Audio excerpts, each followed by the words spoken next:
What's going on, guys?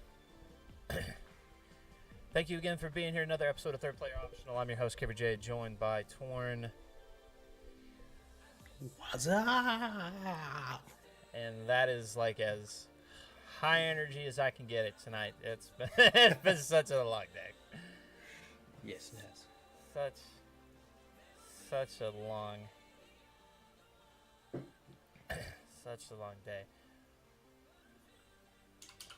But it's a good day, though. It's a good day. Just very, very tired. But we can counterbalance with... we actually got a fair amount of news to talk about. If nothing else, probably definitely more variety in our show. To start, we both successfully did our homework assignments for once. Me, like every homework assignment I ever did in my life, I procrastinated. When did you do that? Just out of curiosity. Last Yesterday? night. Last night while not sleeping. Okay. So yeah. The original plan was to do it Saturday, as you and me had communicated, and then one thing led to others, and I didn't. So, I guess we start with that, because that would be... We never actually decided when we'd actually cover this in the actual show. But in dev, thank you. But, so I guess we'll call this the old business, or the review. The review of the homework.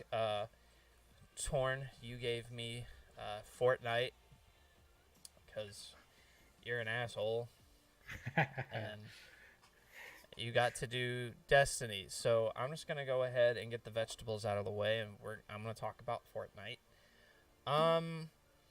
It's an interesting time to be playing Fortnite, and I suppose it's fair to lead with the fact that what's up, Dragon?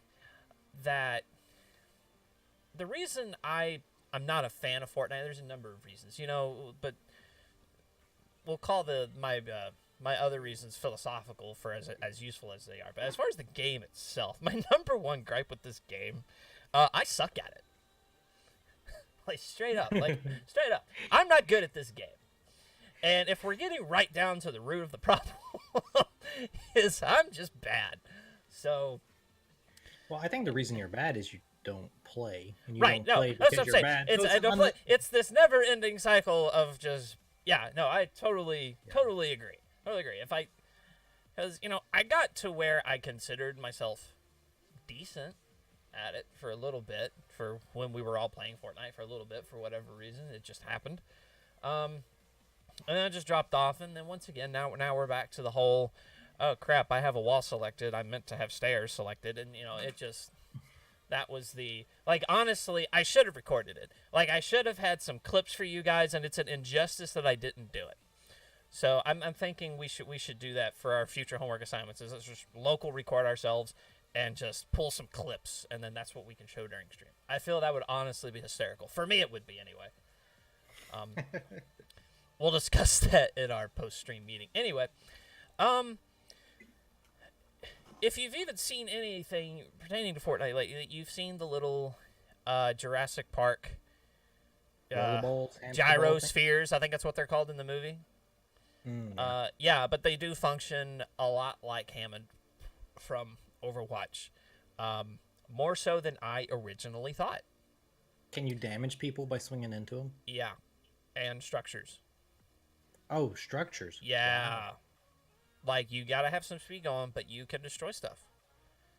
And the practical use of... Now understand, I'm getting all my practical use and actual tactical play information from watching other people good at the gameplay of this. But you can very rapidly traverse really tall structures, which actually changes the dynamic of a build fight now, in terms of that, because if you're jumping in on someone that's already got a big fort built, usually your only option was to shoot them out. And now you can just take this ball, zip up it, jump out in midair, land on their fort, and boom, now you're in the fight. That is actually pretty cool, I will admit. I felt it was unneeded when I first heard about him. Now I'm looking at it and thinking, okay, that's pretty cool. Does it take fall damage? Can you like swing yourself up in the air and kill yourself? I don't know. I don't think so. I don't think so, because I've seen them get launched from pretty ridiculous heights. And no, I think they're good. If they do, because I know they do have a health bar for being shot at and stuff. But no, I don't think they take fall damage. And if they do, it's not near as much to where you can't have some fun with it before you break it. Copy. And then one of the favorite things that I'd seen from them, again, this was something that I had just seen. I was watching a stream from Dr. Lupo, actually, and he managed to actually grapple another player who was on a hoverboard. And so here he is, just literally being the ball and chain, preventing this guy from escaping. It is probably one of the best things in this game I've ever seen in my life. So the game is very meme-y at the moment, is what you're saying. Yes. Meme heavy. So meme heavy. I would say that's probably good for like content developers. YouTube videos and stuff don't want to watch the same build fights over and over again. Right, and build fights, from a general thing, like you get two that really know what they're doing. They're cool fights to watch, but it is. You're right. It's the same stuff. They're still cool. I don't want to take anything away from a good build fight, but yeah, now they got some variety going on. Quality of life. The game looks pretty good as far as any major weapon developments. Not really from what I was seeing from it. Of course, again, my sampling pool is really limited for, again, how bad I am at the game. But it's still, all in all, it's this. Once Fortnite is still proving that it has earned its spot. And it's still a great game just to jump in. That's the thing. That's the thing about this game, is that it's just super accessible, and you play a few matches or a few hundred, whichever, and just go right into it. So do you think it still deserves the #1 spot? As far as BRs, or like what are we talking? In general.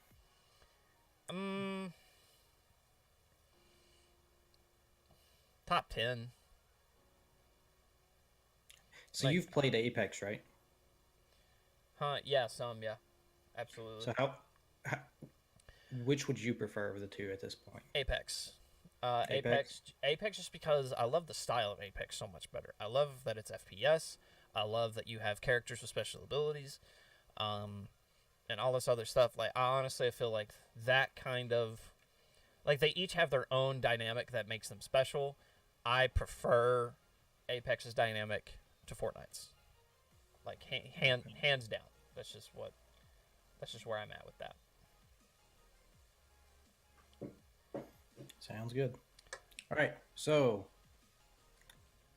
buy it, wait and see, or dodge it. On Fortnite? Fortnite. I feel it's a moot point with a free game. Well, the Battle Pass isn't. Well, the Battle Pass isn't. See, me personally, that's the thing. This is where I have to make my line in the sand and say, I'm not going to get Battle Pass this season. I'm probably not going to get Battle Pass ever again. So, you're going to pass? Yeah. Okay. Yeah, I feel we might need to come up with a new criteria for the... well, that was kind of a joke. Yeah. But... will you pick up Fortnite again of your own volition? I guess is probably better. There we go. That's a great question. No. All right. Cool. All right. I guess I should do my book report then, huh? So my homework, for those that weren't here last week, was to pop into old Destiny 2, which So I thought it had a new DLC, and to an extent it does, but it's not like a full expansion. So Forsaken is technically still as high as we go, but now they're doing kind of like season, which adds a little bit and raises the light level slightly, but doesn't like fully evolve the game like it used to. So the most recent like minor DLC that's going on is called Black Armory, um, which I got as part of like a pass that I bought. So you can buy now like a pass that'll like cover you over the course of a year and give you all the content that comes out during that year, as opposed to having to buy every single little thing. But Black Armory, it doesn't. It adds a new raid, um, which is I don't know anything about it. I didn't have a 6-man. I've actually never had a 6-man for Destiny 2 because our group never really got into it. So I don't know much about the raids. I can't talk about that. I wish we did. That actually is one of my great regrets of Destiny 2 so far. Yeah, and we can and still do it. Like, we can honestly, like, raiding is still a viable option, and we need to at least try it once, just to say we did it. Yeah. Well, yeah, and our opinions of Destiny may be, like, highly biased against it simply because we never had enough for a raid team. So, like, we never even did the Leviathan. In our defense, though, and this is a little off topic, it's still Destiny's up. I think that's almost on Destiny's fault, though, because Leviathan should have been available at launch. It should not have launched without a raid. Yep. And so a lot of the hype, especially in our friend group, died down before Leviathan ever went live. So at the time when we possibly could have gotten 6 together, there was no raid to do. But anyway, back on topic. Black Armory. The basic concept is that there has been unearthed a secret group of weaponsmiths that trace their lineages way back to like ancient times. But essentially, they kind of hate Guardians. Their idea is to make superior weapons for people that don't have game-breaking abilities, so to speak, like the light. But during the Cataclysm or whatever it's called, whenever the Red Legion comes and destroys everything, they lose access to their forges, which is what they used to make weapons. And they tentatively let you into the guild with the stipulation that you can like get their forges back for them. But what it adds to it is you can get kind of like weapon schematics from the Black Armory for different things, whether it's a machine gun or whatever kind of gun you're looking for, or weapon, or because there's swords and bows and stuff. And then the first thing you have to do is do a series of forging steps, which is it'll be stuff like get so many power kills or kill so many hive, standard like bounty stuff, and then it'll show up as a bounty. And you do multiple steps of that. Every time you complete one, it automatically procs the next one, the schematic. And you do that continually until you finish all the steps. And then you take it to these new forges that are different places around in the EDZ. And you have to it's a 3-person activity. You can queue for it. So it's not like you actually have to start a queue for it. It's not you just go there and you start it.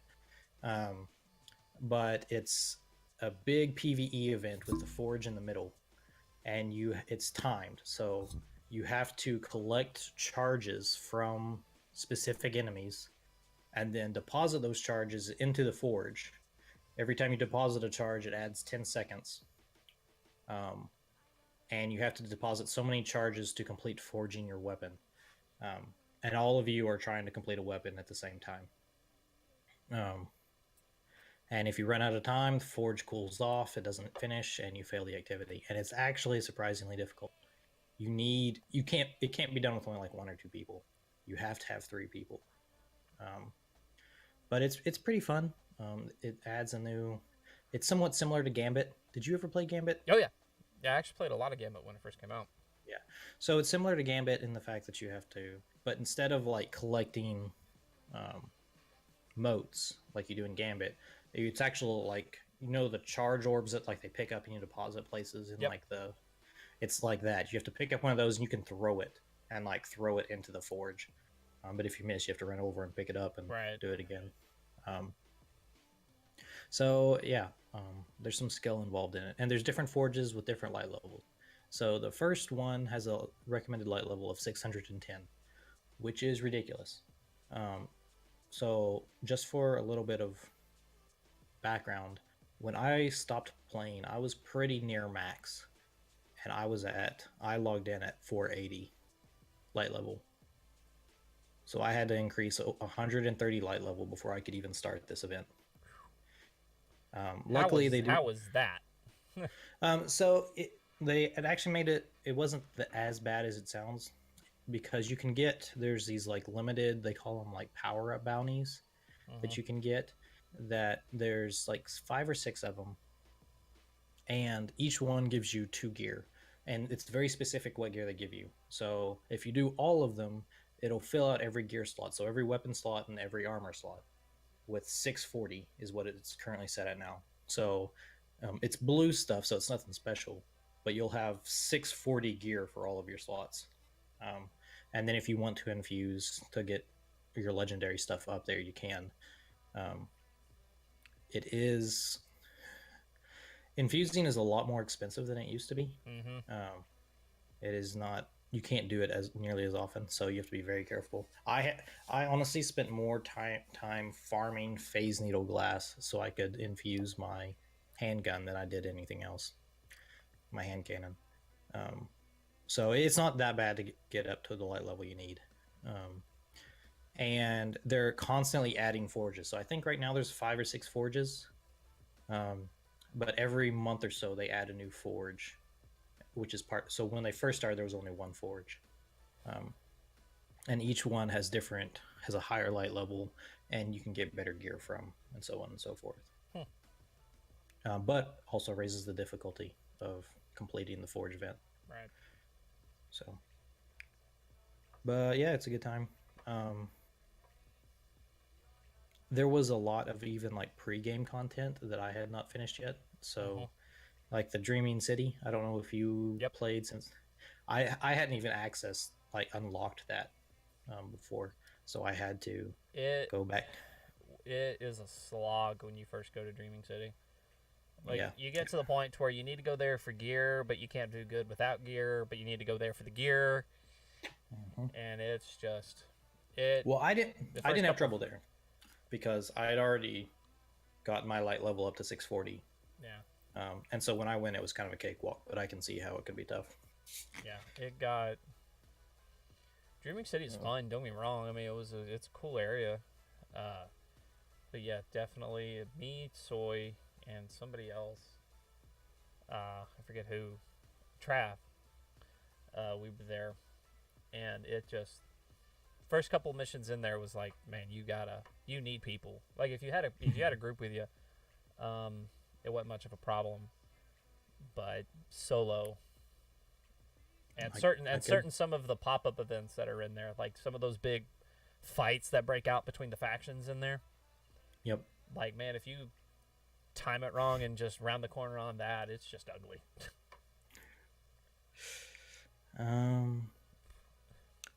But yeah, it's I'd say for the one thing about the new DLC that I haven't checked out is, like I said, there's a new raid, and I don't even know like the scenario for it off the top of my head. So like that's something I would like to get a group together maybe and at least jump into and see what it's like before I can report more on that. Right. But long story short, I think for those that like Destiny, it's definitely still playable. It's good they're still adding content. I don't think there's anything here that's so groundbreaking that people should be flocking to come back, though.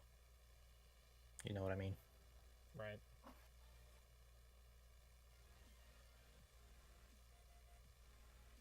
So, kind of it gets a pass, kind of like a passing grade. So you think it's good for what it is, that kind of thing? It's Destiny. It's still Destiny. It felt less grindy to me, but Maybe if I had like focused more to max out my light level, I would have gotten back to the original grind. Right. I can see how someone could spend like 3 or 4 hours doing forges and not get what they need, which would be unfortunate. Yeah. Yep, I could definitely see that being a thing. All right. So, next item on the agenda, as per the title of tonight's stream, gonna throw some E3 hype. We have some confirmed games that are gonna be making an appearance, and there's a lot of rumored games coming in. This particular article is on IGN's website. And so we'll talk about the 3 that are rumored. I actually wonder if I can. Hey, I can. Perfect. So we have for the 3 that are going to be there: Cyberpunk 2077, Doom Eternal, and Halo Infinite. So Halo Infinite. Yeah. So those are the 3 that they're like, yes, these are definitely going to be there. And so now we're going into the rumored appearances. I don't know anything about Halo Infinite. Is that Halo 6 or is that something different? I think it's a continuation after 5. But I'm not 100% sure because I don't believe that was ever explicitly stated, because every promo I've ever seen for it are a bunch of guys that I assume are actually not Spartans driving a Warthog through what looks like one of the Halo rings. Like, I don't know. We haven't seen a Halo ring in a long time. Yeah, I'm assuming that's what that is. It's like, okay, cool. All right, so but what do we got here rumored? What does the coloring scheme mean? Red and green. I don't know. Oh, here we go. What console it's going to be for? Oh, okay. If it's an exclusive or something. Yeah. All right, copy. Which is funny to me because the platform is literally the next column over, so I don't understand why they did that. Anyway, we have After Party, Beyond Good and Evil 2, Borderlands 3, Control, Dying Light 2, The Elder Scrolls Blades, Fire Emblem 3. I know.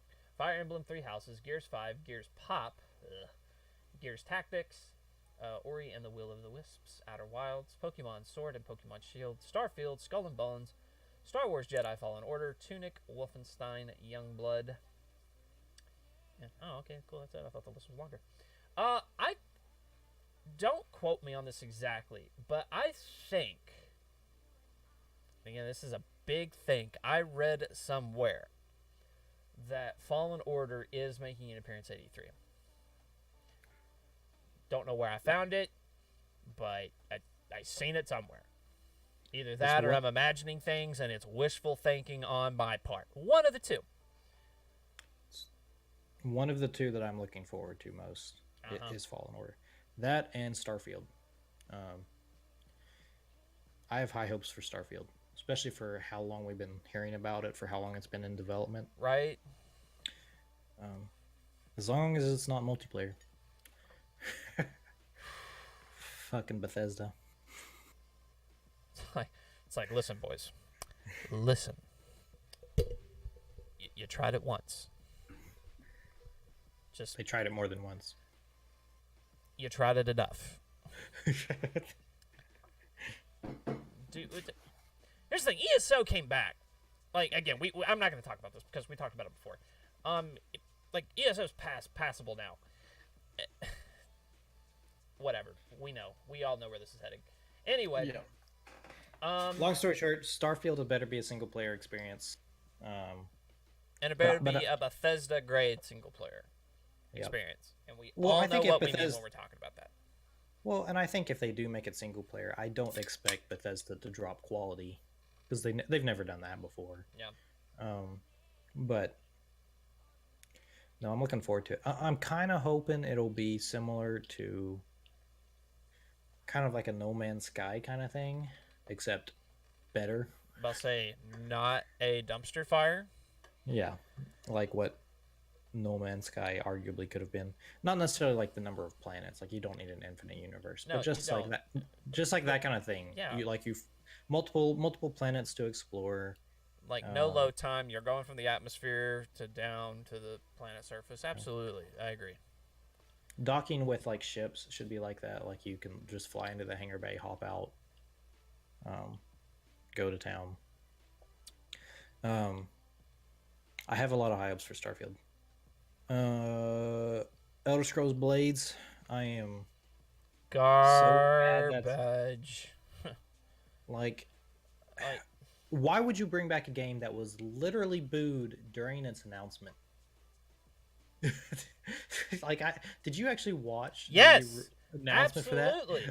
Like it led with the title, and then people were like, including me, were like, because of course blades, right? As in the Do you think it's dragon a killers, as in like the personal guards of the freaking.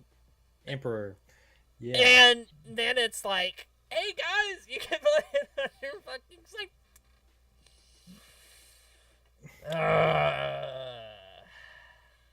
I mean, you can almost like excuse them making blades because of Fallout Shelter, which was announced when Fallout 4 was announced, got really good reception, and and that was actually, but the reason Fallout Shelter got such a good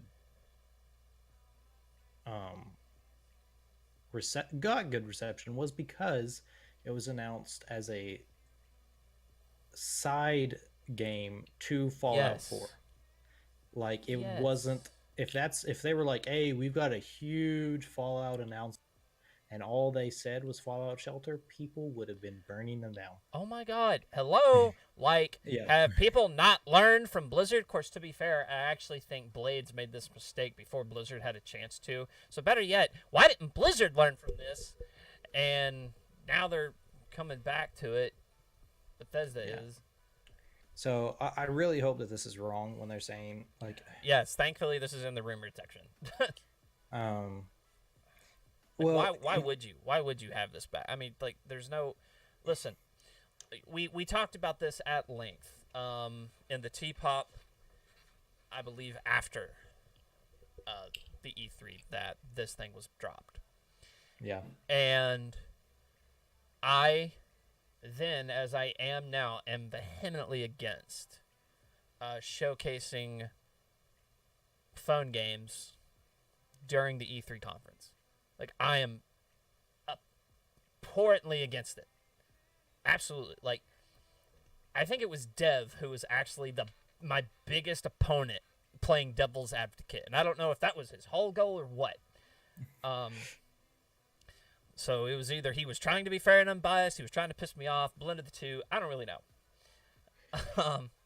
Either way, well, I can appreciate some of the points he made, but it just comes down to it is that that's not what people are excited for this time of year. Like during this conference, this is not what people are going to be excited for. well, ultimately, mobile games and mobile gaming has its place. I mean, and there's obviously a market for it, but mobile gaming, I've yet to see a single mobile game that is truly like a piece of art. You Right? know, they're all ultimately cash grabs. Um, Yeah. and people don't come to E3 to find out about the thing that they're just going to be like passing the time on the subway on. They go to E3 to to have their minds blown. Um, and I'm sorry, but we are not and will not be in the near future able to have that capability on our phones, Nope. and arguably shouldn't. Right. I mean, enough is enough with what smartphones can do now. Yeah. You know, enough. Um, Enough is actually enough. Like, come on, people. so, but yeah, I don't mind. So I started to be vehemently against this. So I am somewhat okay if they mention blades for like a minute or two, as because this is going to be a part of the Bethesda I thing. I will compromise, and yeah, But it needs, like, I want like a full on proper announcement of something big, whether that's Starfield or a proper Elder Scrolls, or they're not going to do anything with Fallout this recently, but you know what I mean. There needs to be This had better not be the headliner. Well, let's talk about Elder Scrolls for a second. The last time that we saw the new Elder Scrolls being promoted was literally just this little teaser clip. What's really interesting to me, apart from my mic going crazy, is even on this rumored list. And again, this is just one source of a rumored list. Granted, but it surprises me that it's not here. Elder Scrolls is actually like there's nothing. Well, it actually doesn't surprise me because, no, well, they announced that it arguably wouldn't. So I'm trying to remember because I may be saying this wrong, but I'm pretty sure the last time proper Elder Scrolls game, they said it would for sure would not be coming out in 2019, and probably would not come out in 2020. So I think probably next year we can count on, or that's when the next Elder Scrolls should be announced. But I wouldn't be surprised if it's not there yet. Because well, they were saying they were asked about it like a year or two ago, and they were saying that with the ambitions that they have for Elder Scrolls 6, is that the right numeration? I believe so. I think so. Yeah. Yeah. With the ambitions that they had with Elder Scrolls 6 at the time, the technology wasn't available to do what they wanted to do, and I don't think the way they said that, I don't think we've progressed. I don't think there's been anything radical in the last year or two that I can think of, technologically speaking. VR has developed, but I still don't think it's necessarily to the point that you could launch a mainstream game that requires VR. Do you know what I mean? Yeah. Not enough people have the Vive to launch a game that would require it yet. Well, I don't know. It's I kind of hope it's far fetched to be sure, but I kind of hope something is said. Nothing else acknowledged that hey, this is still going on. A game that is on this list, as far as the rumors go, that I want to see like really badly, apart from Fallen Order. Mainly just because I'm still addicted to it and I want my fix again. I want to see more Dying Light 2. I want to see if they're bold enough to show more stuff from it. I kind of doubt they will. If it makes an appearance, great. I actually don't see it having the need to make an appearance in Dying Light 2, because it was. I feel it was showcased very well in the last time. And again, if it's kind of just I don't think it's even something to be mentioned because the hype train I think is still very much alive for it. What else? There was one thing. Gears 5 is one that I'll be interested in seeing if it makes an appearance or not. I feel like they almost have to because I don't think any real gameplay's been shown. I know they've shown. Well, I know they've shown kind of a cinematic-y style of them exploring, and there's been a little bit of combat shown, but an actual mission, I think is kind of what they're needing now.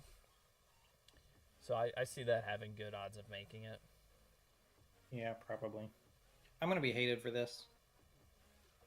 I never liked Gears from the get-go, and I think but at least during the original trilogy, I understood why people liked it. I personally didn't, but I at least understood that.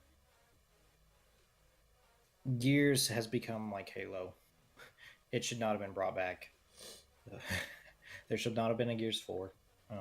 There should not be a Gears 5. That's bold. I'll stand behind that. I don't think it should have stayed dead.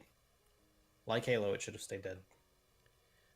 Hey, I would still like to play Gears 4 just because I've yet to even play it. If I'm being real, and it's kind of the same thing as point proven. No, yeah, your point is definitely proven. me being the story guy that I am, though, I need to see where the world is with it. Uh, and also, namely, it might, I don't know if this is a bizarre reason. The guy that voices the main guy in Gears 4 is Liam McIntyre, and I actually really like him as an actor. So it's like, if nothing else, it's like, good job, brother. Like you made it to the video game. Like you went from Spartacus to being Marcus Phoenix's son. Good for you. Like what a journey you have been on. Pokemon though. That's gonna be. If that. So this has already been announced. So if they don't talk about it at E3, like that'll be like the game's already been like resources are out. Like it is a thing that is in development. They've shown some starters. They've shown starters. So as someone who just bought a Switch, I am excited for this one.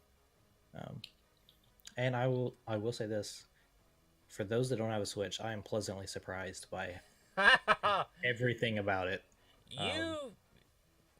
You lurking in the chat, you need to understand what you just heard. Like you just heard someone vouching for this console who just, like me, still doing it, has avoided it for a while, thinking, nope, there's not enough yet to bring me to it. There's not enough yet to bring me to it. Well, the thing is, and everyone was saying that like, Breath of the Wild is enough of a reason to get into it, to get it. And I would still say that Breath of the Wild is not enough. One game is not enough of a reason to get a Switch. But after now having played Breath of the Wild, it is much better than I thought it was. Let's say, would you say it's at least a fair argument? It is definitely contributes more to purchasing it than I thought it did. And so the mix of Breath of the Wild and Mario Kart and Smash, I think, is enough to warrant a Switch now. And especially now that the next gen of Pokemon is coming out. Because this is something that you and I spent like childhood talking about. I know. Like, we first started talking about this in the Nintendo 64 days. Like, we would question why Nintendo was not making a main console Pokemon game. Like, and I'm sure we were not alone in that dream. No, we absolutely were not.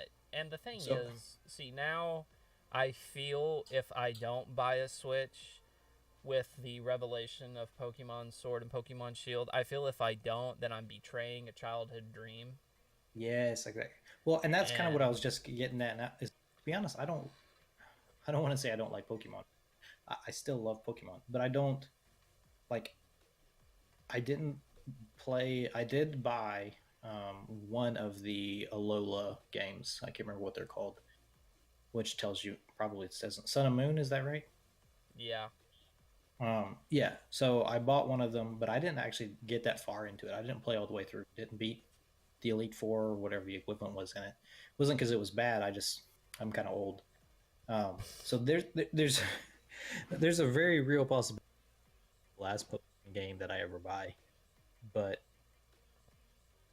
I need to do this. Yeah, it's literally a thing that's just. I have to be a part of this transition. It absolutely has to happen. Especially because for a time that and here's another.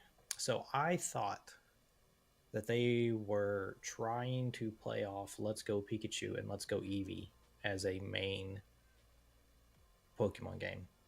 And when that came out, I was super disappointed. Like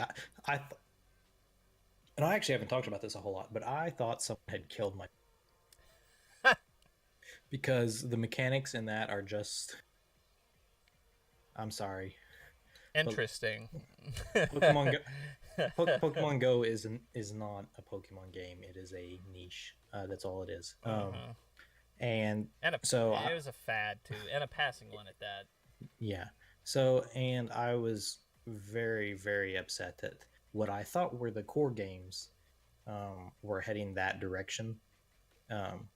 But turns out the Let's Go games were just another niche kind of thing, and I'm happy about that. So,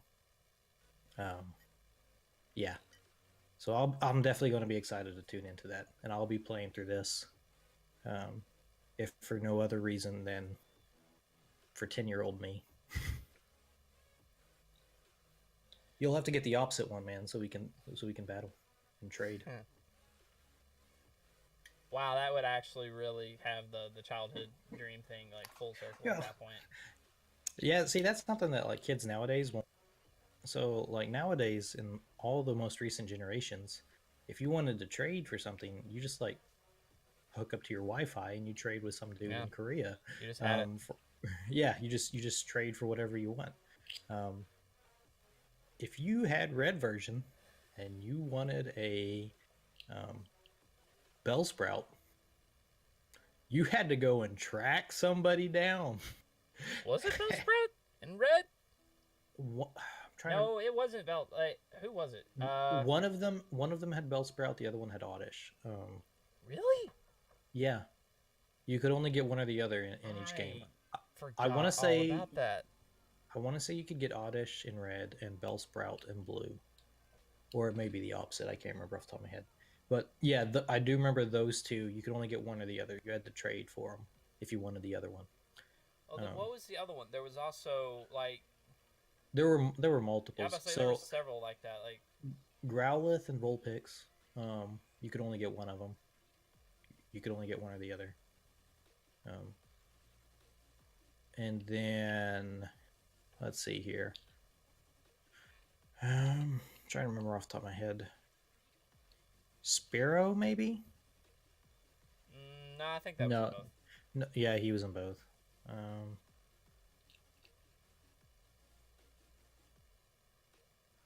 I can't remember, but that stuff, and then getting an Alakazam or a Gengar, no one had one of those because you had to track someone down to trade with to get them, and someone who would be willing to trade you Dabra or a Haunter, which was not possible. Um, so Pokemon was a lot harder when we were kids. I'm just Yep, gonna say like it. you had to be determined. Yeah, you Like had to be involved. Like catching them all.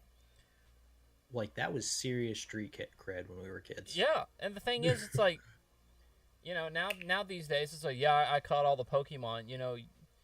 Yeah, you're just a not only really that's it. You are just a nerd at that point. But honestly, like back then, if you did it, like to people who like genuinely understood what happened, like even people who never played the game kind of go, "Okay." Yep. You get the head nod. Like you don't get the head nod from people not in the group anymore. Yep. And you don't deserve the head nod. Like let's be real, you just don't. Like Well, there are still so they have up the ante. So some specific ones that are still difficult to get. So like my low tick back in the day was really hard to get because catching a Phoebus was like ungodly hard to do. Um, but yeah, for the most part, it can be rough. It's a lot easier than it used to be. Um, even just like getting the starters. So back in the day, if you managed to get all you had Charizard, Zor, and a Squirtle, like that was awesome dude, stuff. that was like the dream, That right? was the Like I mean, when now. you really just think about it, it's like there's just yeah, Yep. Nowadays, you just hatch a couple of eggs with a Ditto, and then trade them for the other two starters, and you can have them in the first like 20 minutes of your game. It's not that hard to do. yep. So Which on the one hand I'm glad for, but on the other hand it's like come on, like I have mixed feelings about it. Anyway, so we did it again. We went down the Pokemon rabbit hole. Going back a little bit to E3 related things, want to briefly talk about CD Projekt Red. These are the guys, if you don't know, are making Cyberpunk 2077. copy. These guys are essentially saying this year at E3 is their most important one ever. And these are the guys who did The Witcher. like who showed up with Witcher 3 and Hmm. killed it. Absolutely did great with it. And now they have moved on to Cyberpunk 2077. Their company has advanced in this direction, and now they're saying this right here, like E3 2019, most important one ever. They've advanced into new office space and everything that's attached to their already existing facilities. They're making room for 250 more people, mostly to work on their next production. Their Cyberpunk 2077 team is pretty much fleshed out at this point, so they're already moving on to bigger, probably even bigger things, or just as big of things.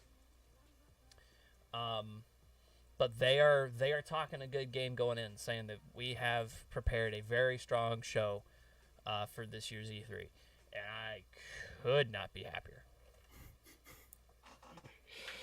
Awesome. Like this, these guys have been able to back up their talk multiple times in the past, and so I don't see that being an issue for them to build upon what they've already created. We need to get you a new boom arm, buddy. I know, dude. It's just like you need to get one of these like stands. Well, what I need, there's a lot of things I need. There's a list. I have a list actually, but anyway.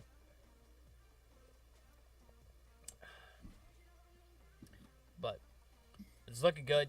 I'm excited. I think there's actually a reason to be excited. This is not hopeful optimism like we've already been disappointed with, specifically like I've already been disappointed with. This is people with a track record coming in saying, yeah, we're going to swing through the fences again. So I'm stoked. Nice. Looking forward to it.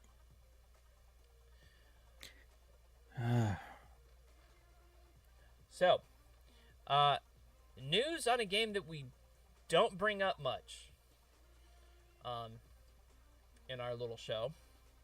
Rainbow Six Siege. Ah, yes. Ooh, Rainbow Six. So, you have the article? Yep. And what's the name of the new update?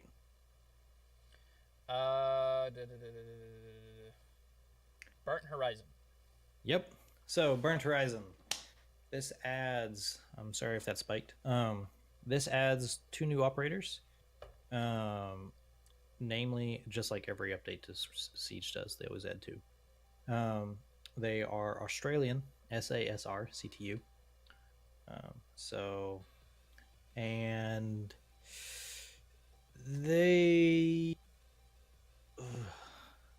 they're kind of, the best way I can describe them is they're kind of Mad Maxy.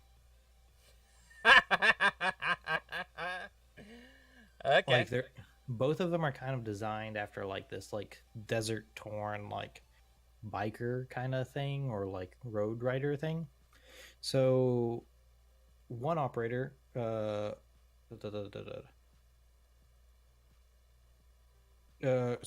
one operator I happen to be able to unlock is called Gridlock. She is an attacker. She is a 1-speed, but her ability is she can throw down a canister that's similar to a lesion mine, but it spreads out in like a grid pattern that covers an incredibly large area.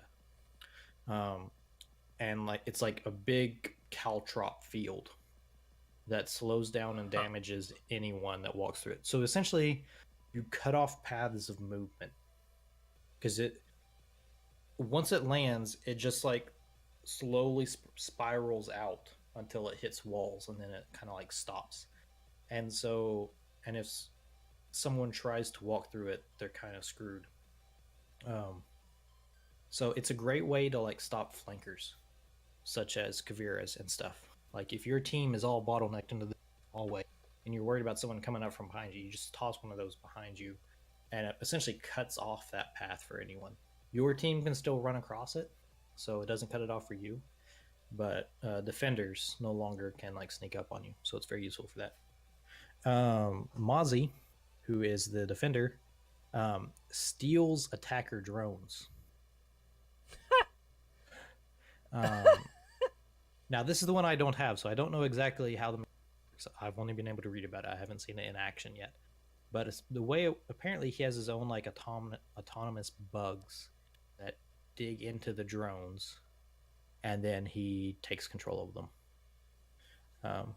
Which, so from like our standpoint, that's not really that big of a deal. But high level siege play is nothing but droning. Like the pros are droning more than they run and gun. So I think he's going to very much shake up the meta as far at high level gameplay. So it'll be interesting. I don't think they added any new maps. In fact, I'm fairly sure they did. But yeah, that's where we're at right now. Rainbow Six is still fun. Hasn't changed. They haven't changed anything else though. That except for Ashe lost her ACOG, and a lot of people are upset about that. And that's all I know.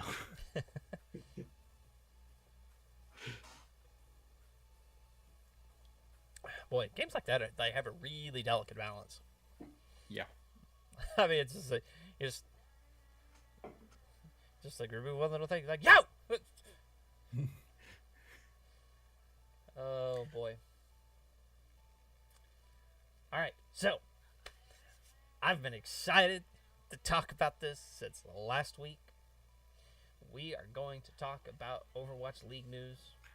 Yes, we are. Going to... Let's just give me just a second.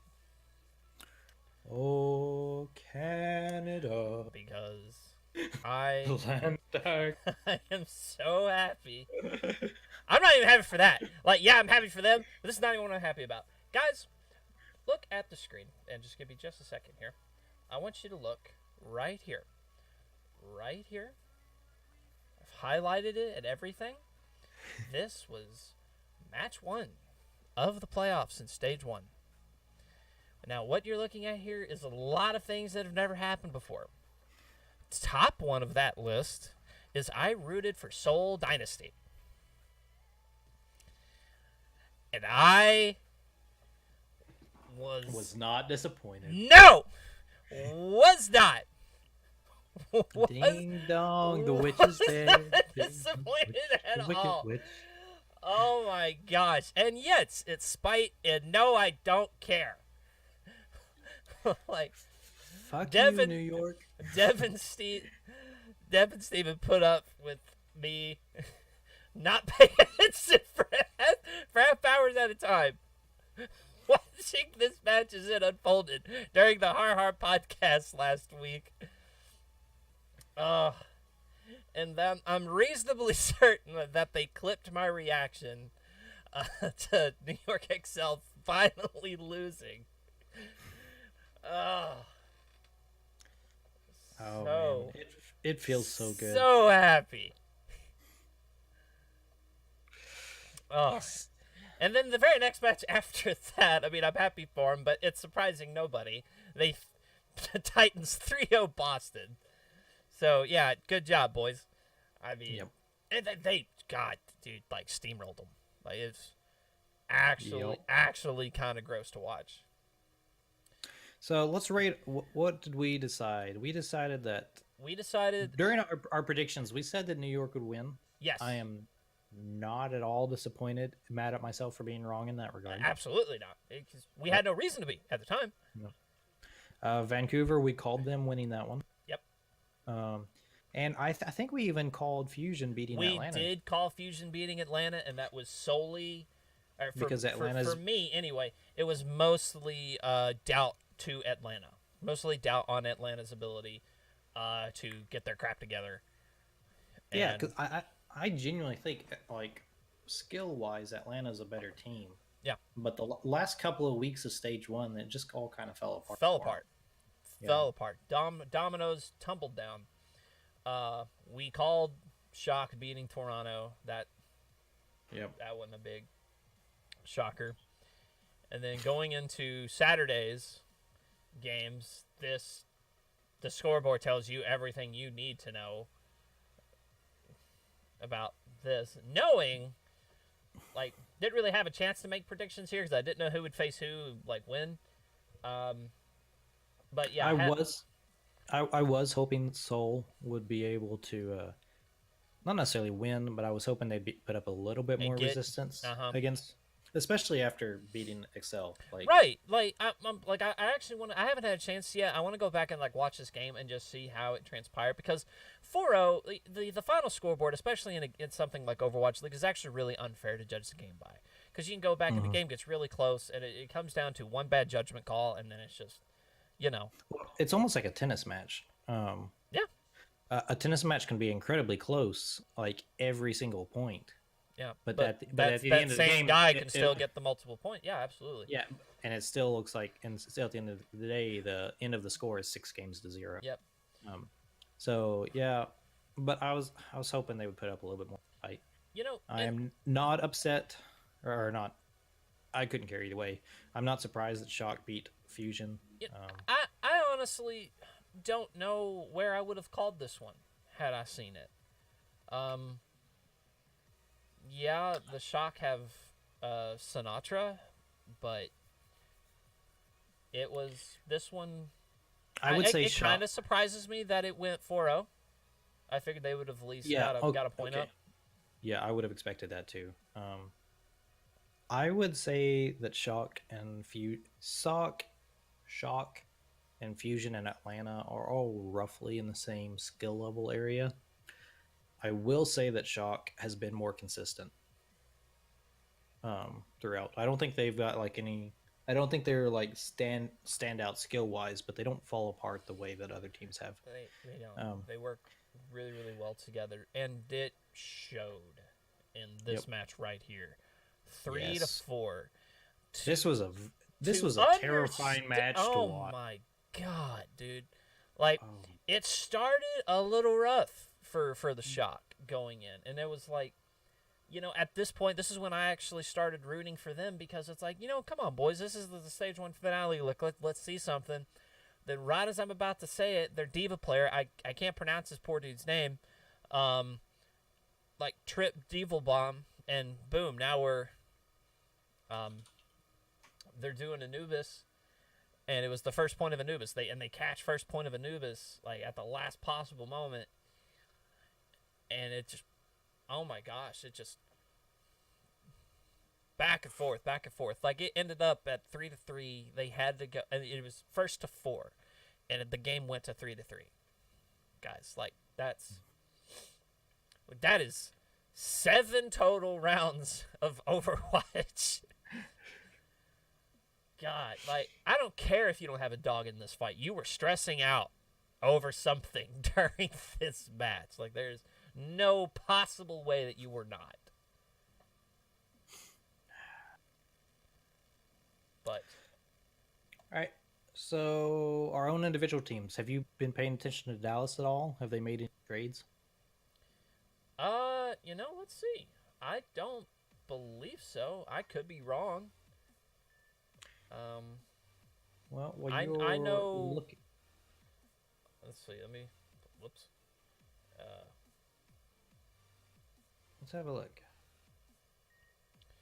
Tell you what, let me go back to the screen so that way your chat's not seeing all of this craziness right now. My team, Justice, we have added a new player. For those that don't know, we actually took a support player from New York, Ark, who was he wasn't one of their starting 2. He was one of their backup support players. Really good Ana. If you ever look into his stuff. But he wasn't getting much playing time with New York. And he has come to Justice. and now he's actually going to be with a team that isn't evil. So we're glad to have a defector. Let's let's just be for being totally honest for a minute. No, Dallas hasn't made any trades. I'm hoping to see again. I'm hoping to see the roster rotated with the inevitable meta shift. That's strictly for a preference in terms of I want to see Taimu, Mickey, and Harry Hook back on stage. So Actually, timeout. will be Continue. Baptiste will be live during stage 2. So that's going to be interesting. Yeah, how do you think that he's going to affect it? I'm hoping he's going to utterly destroy goats. I'm hoping again. Like there's. I hope he does. I think the fact that we're seeing for those that don't know, Reaper, despite having just gotten a really big buff, has now gotten another one, and Junkrat, who also has just gotten a big buff, is getting another one through PTR. It seems like Blizzard has decided that Baptiste kill goats and that they need to do more. So I don't know if these new Reaper. I don't think Baptiste will kill goats. I think this new stuff with Junkrat and Reaper will, but only if that stuff goes in live for stage 2, and I don't know if it will or not. So it'll be interesting to see. Excuse me. I am looking forward. You just cut out like a lot. I am. Okay. I am looking forward to the death of. Yeah. As is the entire community, from what I can tell. Oh my gosh! Like when your own casters are embracing the memes of it, it's like, hello. Need to do something about this. Yeah, because it only gets worse from here. It only gets worse. Even if you remove, something drastic needs to be done. Even if it's like remove Brigitte from the game, like something needs to happen. Oh boy. But stage 2 starts back next week. It will not start. So we actually will have another Tpop before stage 2 starts. It starts next Thursday. So we'll have one more meet time, and hopefully a lot of stuff will be confirmed as far as like what version of Overwatch will be live during stage 2 by then, and we'll be able to talk about that. Yep. Looking at the schedule for the beginning of stage 2, week 1, we have the Fusion going up against XL. This is on Thursday, April 4th. We have Fusion going up against XL, Boston Uprising going up against Atlanta Reign, Shanghai going up against LA Gladiators. And that's on the Thursday. And, I think at the beginning of the season, I would say essentially everybody, all the teams on the right side of that, would have the win. But after stage 1 and its craziness, I don't know what to believe anymore. I think Shanghai can beat the Gladiators right now. Yeah, I think they could too. That's my point. Is like so anything, and then look for real, Atlanta, please just beat Boston. Beat Boston. If for no other reason than Dallas choked against Boston, and now they have consequential spite for me now too. So pick Ilios, make DeFranco Torb on Ilios, beat them there, and then I'll call it good. So Valiant, who is currently the only winless team, get to play Shock. Yeah. A second place in stage 1. So good luck with that. Right. Yeah.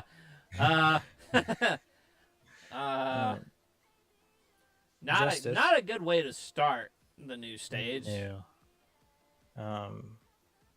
Justice starts out against Defiant. Winnable. I don't know. They made it to playoffs. They made it to stage 1 playoffs. So I don't. true. But We the would curse have- is broken now. Winnable. Winnable. You got to support your team, Toarn. Dude, I will always support No, my I team. know you do. No, But- I know. I'll again your Discord watch party story. Like I can only imagine what was going on in that Discord. But to be honest, I don't have a whole lot of hope for winning Friday. But Sunday, Washington plays Chengdu. Ooh. And Chengdu, although they're very good, they tend to throw to an extent. They got a thing with hamsters, man. You know, when you really looking back at all the casters and the way they talk about Chengdu, there's like, yeah, they're a lot of fun to watch, and they honestly do their best to tiptoe around saying what you just said. Yeah. I mean, Oh, the more you really listen to what they're saying. Other than Justice, there are very few teams that I almost always have the league up in like a side window if teams are playing, but there's very few other teams that I make a point of watching. Chengdu is one of them because I always love their games. They're so much fun. Oh my gosh. And you know, but they straight up throw sometimes, and that's just the way but it if is. you have to make an impression in Overwatch League, that's the impression you should make. Even people who are rooting against you are going to enjoy thoroughly what you do.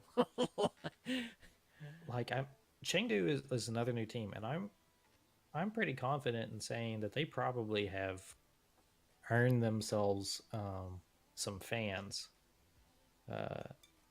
this so far here. Have you noticed that a lot of these matches are going to be shown on TV? No. Yeah, they're being put on, or 3 of them are being put on Disney. Huh.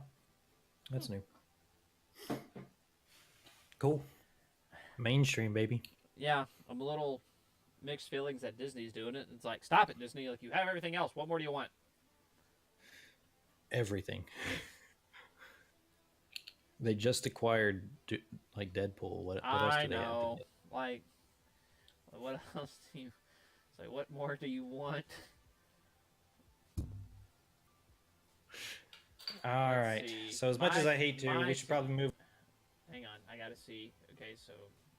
Alright, Dallas's first match in Stage 2 is Toronto Defiance. So I'm like, cool. We got that. Right, boys? Right, Dallas? We got that, right? Right? Of course we do. Really? When do you guys play? Week 2. Oh, you guys don't play week 1? I don't believe so. Oh, fair enough. So both your team and my team will play Toronto Defiant first. Yeah, they don't have any playtime week 1. How are we get? So you have Justice has 2 matches week 1 and 2 matches week 2. So when you notice the standings going throughout Stage 1, how a lot of teams had a bunch of maps played, had a bunch of matches played first, and then the other that's just kind of just how it drew. So some teams are going to have a big gap, others are going to be crammed all at once and then have a gap going into finals. And just with this many teams now, that's probably just about all they could really do with it. Yep. Alrighty. Which it beats kind of, I guess. Get your playing them half the day. Got your jersey yet? I do not. I am a poor fan in that regard. I need to get it. So I was actually weak. Oh. And I ordered because I was a little bit upset that on days that there were matches, but I couldn't in good faith wear my jersey to work. Yeah. Because that's a little unprofessional. But I can't wear t-shirts, okay. a regular t-shirt. So I bought 2 t-shirts and a hat on top, so that I can support out in the real world as opposed to drunkenly on my couch. Where my jersey will still be used, but the jersey was a bit much. The jersey is a bit much for meetings with NASA. It could be a little Does he know he has a voice effect on? What? Who has a voice effect? I don't. At least Do you hear? I'm not hearing anything from it's you. this cat is in the chat and was saying that one of us did. There's some music in the background that had a weird voice thing going on. Cat, maybe that was it. Do you hear anything from me? Do I sound normal? You sound normal. Okay. So I'm thinking that it was just poor timing on the because there was a weird track going on in the background. Got me. So that's what I'm going with. Fair enough. Sounds like I have a voice effect? Caber has an echo. Oh, that's nothing new, unfortunately.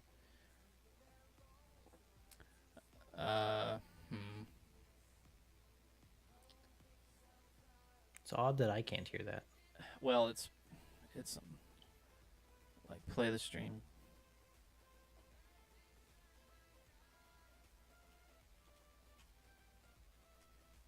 Hang on. You don't have stream audio on in the background, do you? I do not. Okay.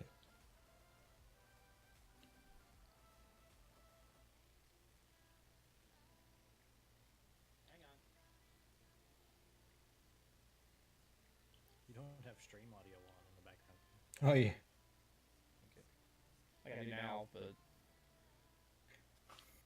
Yeah, you sound auto-tuned. I don't get it. Like I legit don't. If this is the consequence of one of Dev's weird audio channels that he added in here, I am going to be a little annoyed.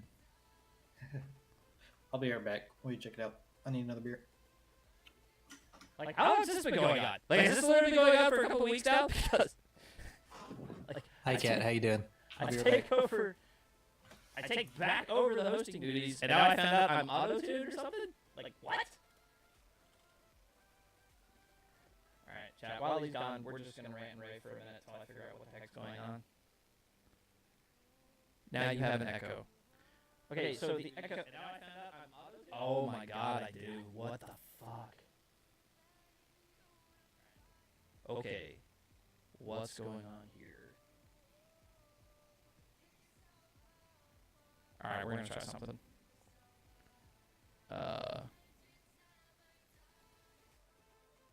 We might. Alright, we're gonna try something. Okay. So, check 1, 2. Let's see if this did anything.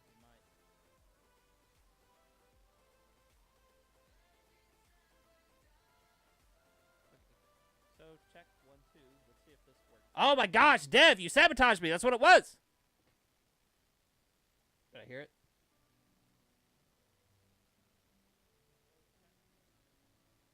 Oh my gosh, Dev, you sabotaged. Yep.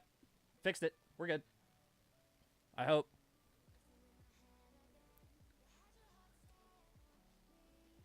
Dev's fault, people. Like, let it be known. Yeah, don't touch. Right.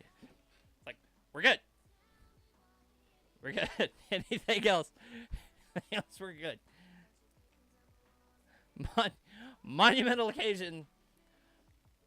Jay was able to fix an audio issue on stream when it was known. Because over half the time, it's some weird crap. Yeah, dude, I'm down. Cat, let's do it. But it's usually like, okay, it's not so bad. We'll just deal with it. I'll fix it off stream. But that was horrible.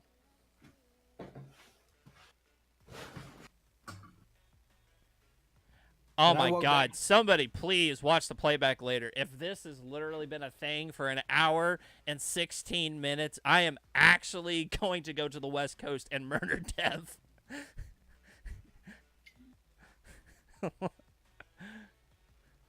Oh my gosh. So yeah, it was one of his weird little channels that he had up in here that was essentially doubling up my mic audio. It was awful. God bless. You can't blame Dev too much. Cool. Rolling the credits. We're done. Bye, everybody. Oh, no, I'm kidding. Oh, okay. I was like, what? No. Okay, well, I'm surprised no one told you. I'm not, because let me tell you a story, Kat. Since we haven't seen you in the chat in a while, this is actually not the worst audio related thing that has happened to me. While hosting Tpop, my mic was muted for a good 40 minutes of stream once. 40 minutes. 40 minutes.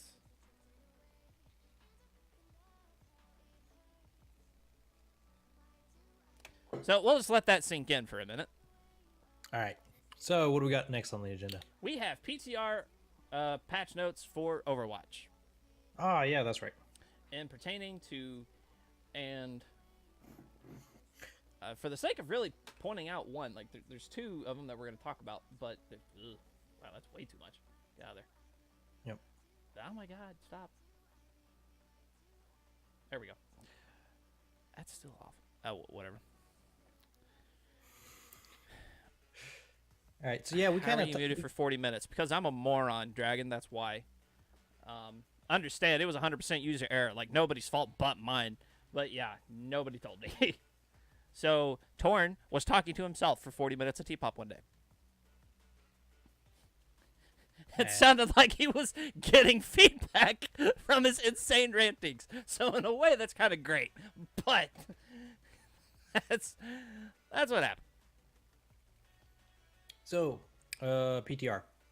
Yes, PTR. We kind of mentioned this earlier. We kind of referred to it at least. But so the big ones are. Let's just go down the line and see what, and we'll see. Sounds like Towards Tree podcast. Wow, Dragon. Oh wow. Boy. But yeah, most of my streams end up just being me talking to myself about random shit anyway. So ouch. That is honestly how most of my Worlds Adrift streams go. Is like, I don't even think that was the direction that Dragon was heading with that. But all right. Anyway, so tell us what we got, Jay. So big hero updates for this, but this is actually the patch. No, there's actually a more recent patch than this one. So we'll go over both for a little bit because I think the next one's got a few more hero changes to it. But the two big ones in this one are Junkrat and Reaper. Junkrat, his main weapon is the frag launcher. Projectile speed increased from 20 to 25. And the grenades now bounce less but explode sooner. So you have to aim with him now. Have to aim, a little more skill shot base, less spam. So this is it's a mix of making Junkrat as a character more skill based and also a little more viable because the projectors are going faster, means he can hit the more tricky shots. And it also again requires a little more skill because now he's not a spam cannon anymore. Yeah. So the way Junk used to shine was in getting a random spam kill on a squishy because it only took like 1 or 2 balls to take out a squishy. Yep. So with this, I think he's going to work much better as a tank killer because it's going to be much easier to land your shots on a tank. Yep. And without the bounce, you're not going to get that lucky hit on someone smaller. Right. Like you used to. Tracers can now have fun again. Yeah. I mean, they still have to watch out for traps, but yeah they can have a little more fun now. Exactly. So yeah, I think it's really meant to turn him into a tank killer, which is good because which is kind of what his role kind of was anyway, but this makes him a lot more efficient at it. Yep. Well, his balls before were just so easy for frontline tanks to dodge. You could sidestep them just way too easy. Yep. And if you happen to take one every once in a while, it wasn't that big of a deal for a tank. Yeah.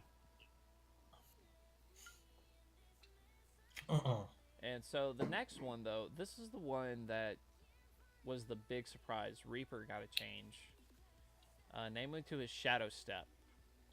And in the orders, the read in patch notes, can now be used in the air, as in you can start the cast while Reaper is falling. Time to exit Shadow Step reduced from 1 second to a half a second. Reaper is now invisible for the entire time it takes to exit Shadow Step, meaning you will not see him until the player is able to move again. I wonder when they say invisible, does that mean invulnerable? Or can you still shoot him while he's in that I mode? think they'll reward someone for being able to take him out if they hear him. So I think it means exactly how it says. Invisible, not invincible. So at least I would hope so. Because that might be a bit much if he's invuln through that. But can now teleport onto surfaces that would normally break, like railings and such like that. Essentially, the gist is that his Shadow Step was very situational. You know, like you were already out of combat and you would use it to traverse the map and sneak around. Oh my gosh, I am so dumb. What? I did not realize. So this is his teleport ability. Yeah, this is teleport. Wraith. This is not Wraith. Yeah, this is not Wraith form. This is Shadow Step. Okay, see, I was like so confused because I thought we were talking about Wraith form, and so being invisible when you're coming out of Wraith form, when you're visible the entire time, Oh, yeah. seemed really stupid. Yeah, no. Okay. That nice, easy to Oh. snipe out teleport. That. Okay, yeah, that's gonna be much nicer. Uh-huh. Oh, I need to jump back in PTR because I didn't even try that. Oh, yeah. And you dude. can shadow step in midair. Yeah, so let's say you get booped off the ledge by Lucio. If you're quick enough, while you're in cast, you will not die from the fall. It'll pop you back to where you placed. Wow. I don't know how extensively that's been tested, but that was the thing. Like, I seen a guy jump off the map and look and pop it, and while Reaper was still falling, the teleport was still going, and so it brought him back. Okay, yeah, that's gonna be huge. Yeah. Like you could theoretically shadow step into the middle of a fight. Yep. Like next to a Rhine. Yep. Wow. Okay. Mm-hmm. Yeah. And going from a second, and on top of that, half second versus the full second to get out. Okay. Yeah. That's game changing.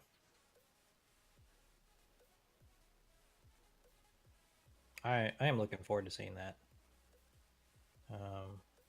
I don't think we're gonna see a whole lot of Widow, unfortunately. Nope. As much as I would like to see some Widow come back, but this kind of counters that super hard. Yep. And then a nice little quality of life change for Symmetra. Teleporter, railings, and other breakable objects no longer block the teleporter placement and teleporting. So again, just nice little. There was something that was slightly hindering. Like you could just break the railings, but now you don't even have to do that. So that's nice. Some hero gallery and social changes. Apart from that, a lot of general bug fixes. Namely, just a lot of sound effect or visual effect bugs being fixed through here. Some getting stuck points on the maps have been worked on. Namely, a lot of them dealt with Hammond and Doomfist, I think, were actually the two big ones that were getting stuck in certain places. So apart from that, not a whole lot going in the way of new other big hero changes. The most recent update, once again, just kind of quality for the most recent patch. What we just read was the patch before. This is the most recent patch. Now, essentially, just more quality of life changes as far as all that goes. Just stuff not being as jittery or buggy looking or acting. Copy. So, but good stuff though. So I'm curious. So one thing I'm curious about is if Hanzo's Sonic Arrow will highlight a shadow stepping Reaper.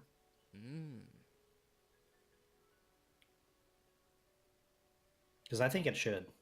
I think it absolutely should. Yeah.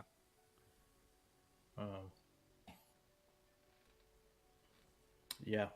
I'll be curious to see about that. We'll have to test that. All right, so cool. Lots of happy things in Overwatch. Yeah, yeah, definitely. More happy things than expected, anyway. For sure. So, So what's speaking next? of Overwatch, I want more details about something that we had discussed prior to prior to us going live tonight.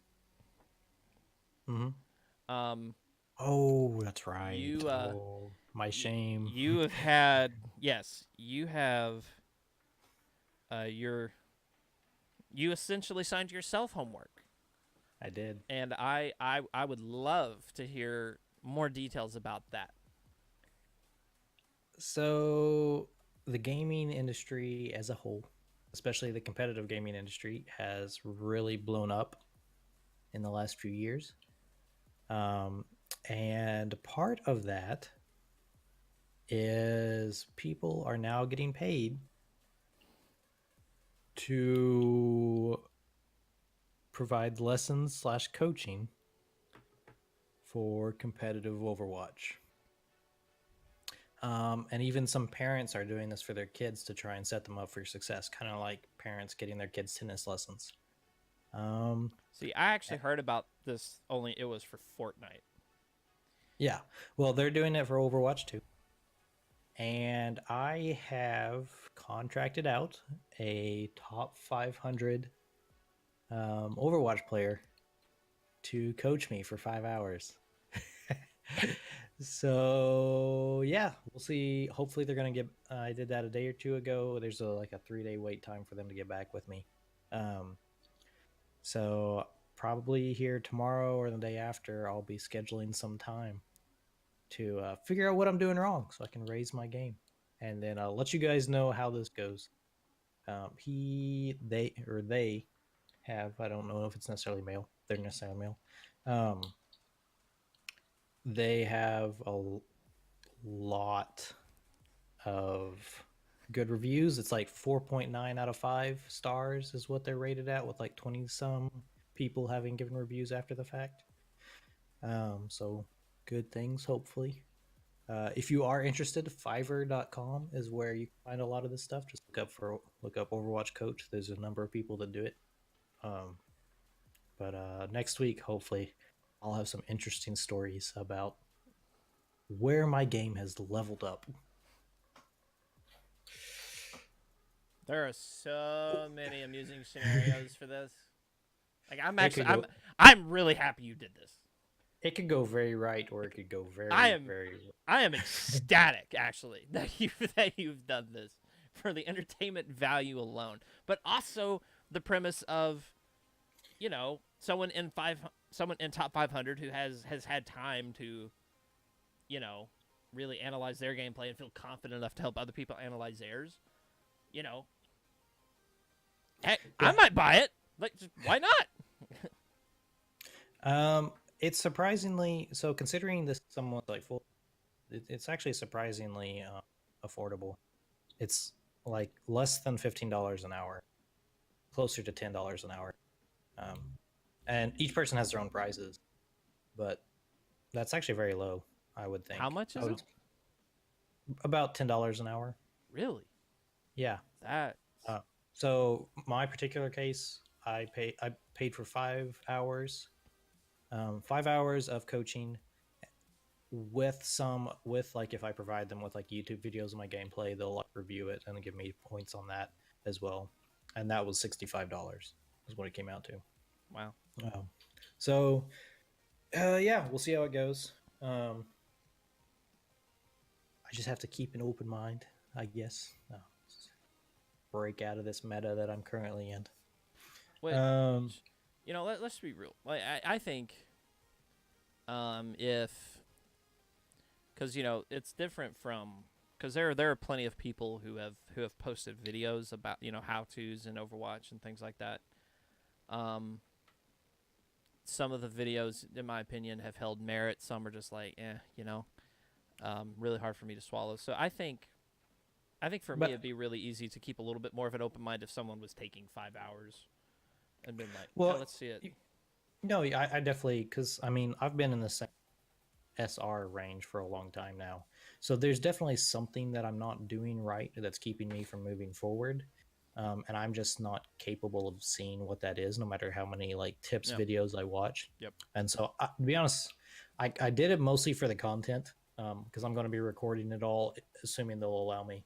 I don't want to like record someone without their permission, but I am very interested in seeing what someone who really knows the game, like how quickly they can assess what my key problem is, whatever that may be. So we'll see. It's gonna be fun. Yep. And this is this goes without saying, but I just want to point it out just out of an appreciation for it. I honestly think it'll go very well. Like for you, just for one of the reasons, just because the mindset you go into with is clearly there's something I'm doing, to whereas we hear a lot of people who are stuck in the same SRs be like, I just keep getting matched up with crappy people, like it's not my fault, like I'm doing everything I need. Well, clearly not, bro. Otherwise, at some point, the game, It's going to even out. Yeah, like you can't be. It's not like you're this awesome all the time. I mean, granted, you probably have some great games, and then other games you have not so great. That's not other people's fault. That's inconsistency on your part. And so all these different, like, these petty excuses a lot of people come up with. And so I think the one thing about it that I'm like most scared of is so that they just want to queue with me for the entire fight. Mm-hmm. I hate people that do that. That's not out of this. So that's the one thing, is I'm scared that that's what this is ultimately going to be. That they hop on some Smurf that's at like plat level, and then they just win everything by going Genji every time. But I don't know. We'll see. We'll talk about it next week. Look forward to it. Next time on Dragon Ball Z. Yeah. Next time. It's like, is there any hope for Toarn? Or is he a gold pleb for the rest of his days? Oh my gosh. Oh man. But all right. Real talk, I am super happy you did it. Like I cannot wait to hear how this goes.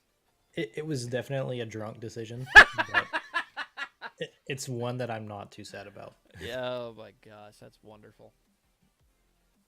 That is absolutely fantastic. Oh my gosh. Okay, so I don't really got a lot of big stuff. Let me rephrase that. I don't got anything to talk about after that. And so you already have your homework. You paid for your homework, so we'll what's my assignment for next week? Ooh, homework. And setting the rule now.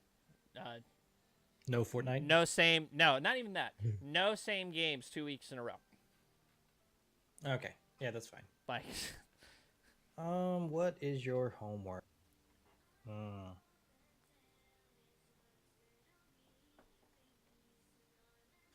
not gonna assign you Rainbow Six because I know how much you hate it. You're a good friend. Yeah. Because I'm sitting here thinking, we talked about it. Will he do it?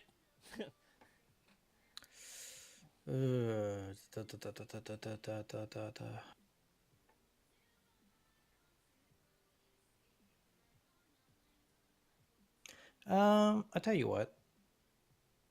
Do you have the expansion for Civ 6? The new expansion that just came out? I plan on getting it, so fair enough.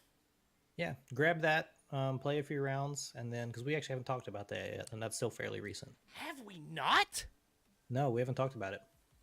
What is wrong with us? What's wrong with these? I still ain't bought it yet, but still. In our defense, Civ is kind of a niche thing, but and it's also so time consuming. Yeah, which is actually your timing. It's our fucking show, so you're gonna have to watch it. I know. Get over it. It's our fucking show. So yeah, get the expansion. And your timing is next actually week perfect. 'Cause I actually will have time this weekend to do that. So that's actually phenomenally perfect. Cool. All right, sounds good. So I think we both kind of had homeworks we weren't super excited about last week, and I think this week we're gonna enjoy them. We're good, So, yeah. So next week I'm coming back with something really shitty. I'm gonna be prepared. So Okay. you better be ready, buddy. Okay. All right.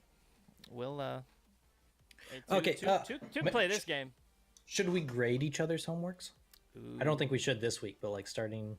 we shouldn't. I actually, honestly, and I think everybody would agree, we need to do our best to get some local recordings and like pick some of our favorite clips and moments from it.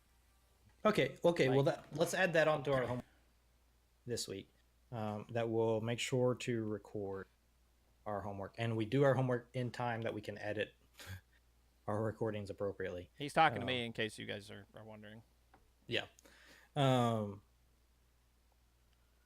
And I have to stipulate that with my homework, unfortunately, involves another individual that may not.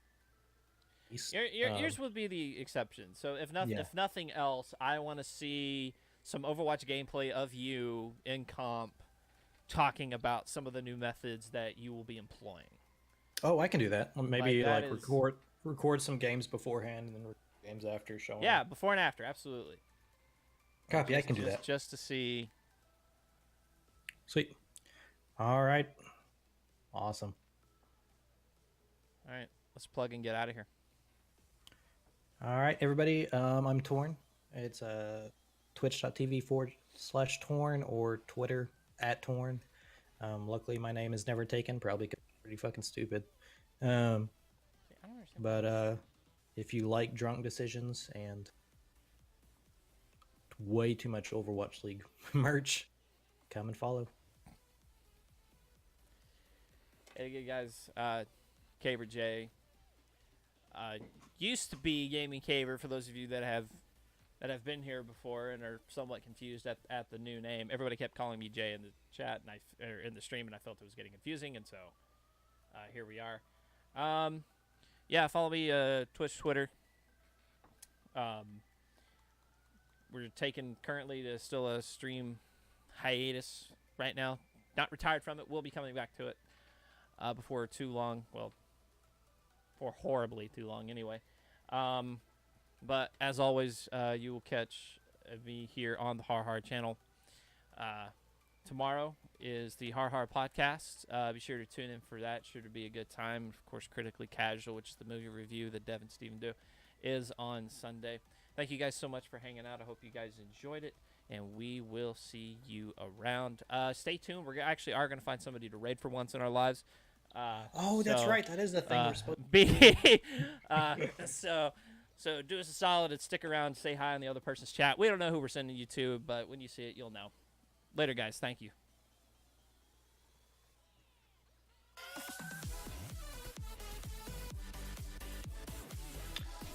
Are we still recording? Like, can they still hear us? Okay. Okay, cool. Let's. Who the heck are we going to?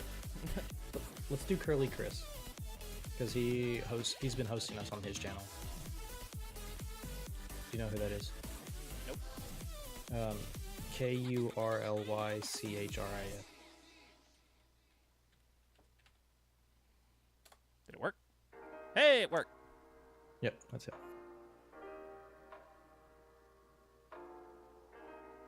Later, Dragon. Thanks for hanging out.